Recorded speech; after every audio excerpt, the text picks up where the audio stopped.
BPF आरो UPPL नि गेजेराव गोरोबलायनायनि बाथ्राया जाबाय बे मोननै दोलोनि दैदेनगिरिफोरनि एराधारा जिथु मन'भाब मोननै राजखान्थि हान्जाया गोरोबलायनाय खामानि मावनांगौबा बे राजखान्थिनि हान्जानि जिथु निति आरो आदब बेथ' एसे फाराग थाखायो खिन्थु फाराग थाब्लाबो बबेखौबा गारनानै बबेखौबा नाजावनाय बे मोनसे मेन्टेलिटिया दैदेनगिरिफोरा थानांगोन आरो बेबायदि थायोबासो जों बे रिजनेल पार्टियानो जा नेसनेल पार्टियानो जा पार्टिफोरनि गेजेराव गोरोबलायनाय खामानि मावनो हायो दा जों नुदों बेखे BPF आरो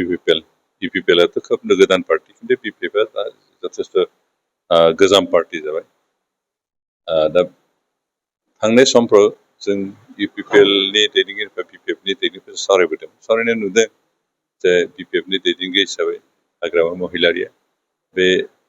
माखौबा गारनानै माखौबा नाजावनाय बे पलिसिखौ खुनुदिन गनाया बिथाङा गावनो चिफ जानो मोननांगौ गावनो BTC नि दैदेनगिरि जानो मोननांगौ बाखिबो गावनि सिङाव थानांगौ बे मन'भाबजों खोथाफोरखौ बुंनो नागिरा बेनिखायनो बे मोननै जेब्लाहालागै हाग्रामा महिलारिया BPF नि लिडार हिसाबै थागोन मुरब्बी हिसाबै थागोन अब्लाहालागै UPPL आरो BPF नि गेजेराव गोरोबलायनाय खुनुदिन फैनाय नङा आरो ज' खामानि मावनो हानाय परिबेख फैनाय जोबथारनाय मोनसे सोंलु सारिदुवाराव थागिबि बर' सुबुंखौ होखारनायनि मोनसे नटिस बे स्टेट गभर्नमेन्टनि मोनसे षड़यन्त्र इतिमধ্যे सारिदुवार ओनसोलनि रायजो राजाफोरनो फरेस्ट भिलेज हिसाबै रिकगनाइज होबाय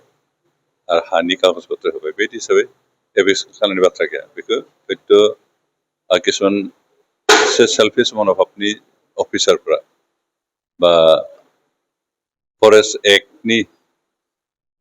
फरेस्ट भायलेन्स एक्टखौ जायफ्रा मोजाङै स्टाडि खालामाखै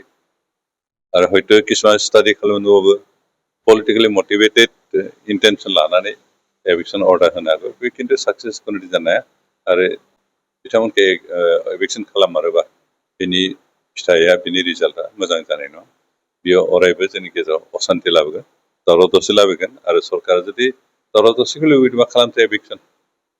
बिनि खिन्थु फिथाइया मोजां जानाय नङा